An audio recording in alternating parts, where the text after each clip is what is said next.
Washington, Representative Marjorie Taylor Greene, Republican Georgia, ranted extensively about colleague Representative Alexandria Ocasio-Cortez, Democrat New York, on Wednesday after leaving a House oversight hearing with former Twitter executives. In 2022, the New York Congresswoman noted that she opened her Twitter app only to see that everything in her account was gone. "I was at a community event in the Bronx in Coop City. And when I get home, I see a text from my team saying, 'Hey, let me know if you need any help with this Elon stuff.' And I was like, what? So I pulled my Twitter app, and it's like gone," she said in a video at the time. "Like when you pull up your mentions and stuff like that, it's just like literally like a blank screen, totally gone." And I was like, that's weird. "So it turns out, we got under a certain little billionaire's skin," Ocasio-Cortez said on video. Greene flew off the handle when Ross Story mentioned that to her, ranting not about Twitter but about Ocasio-Cortez for a solid 2 minutes. "AOC hasn't been censored. She's never been cancelled on social media. She's a liar. She's just a liar. She's a, you know what? She's a perpetual victim. That's what's wrong with her. She's a perpetual victim." Greene raged. She hid in her bathroom in the Cannon building on January 6 while she whined and cried while she cheered on riots all over America. Advised people on how to go to so-called protests. Telling them to wear gloves and snacks and water and wear face masks and things like that. You know, she helped plan and helped people go out and riot and burn cities down and then cries victim, and she wasn't even in the Capitol on January 6. And then in the Twitter hearing she cries victim again, claiming that she was a victim of censorship. She's a liar.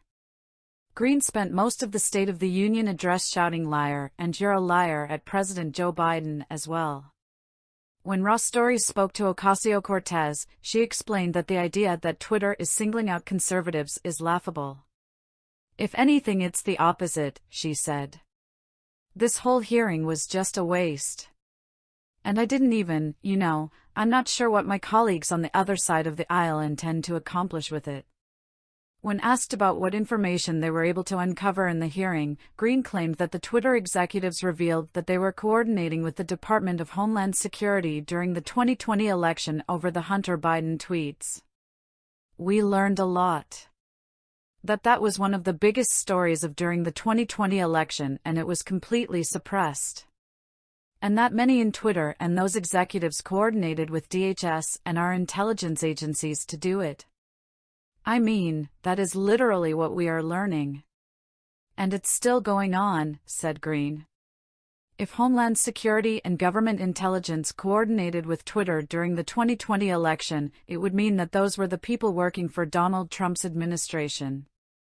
The Washington Post described Greene's moment in the hearing as her moment to leverage the spotlight to fuel a litany of baseless allegations of anti-conservative censorship under Twitter's old leadership.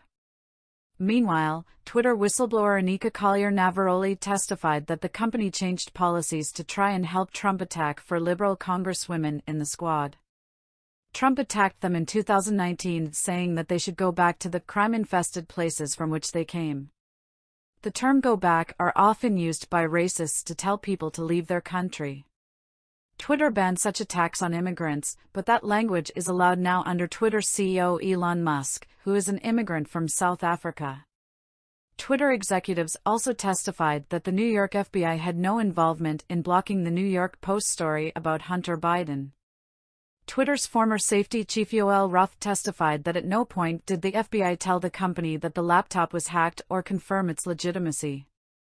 The so-called Twitter files released by Musk only amplified defamatory claims that he supported pedophilia, Roth said.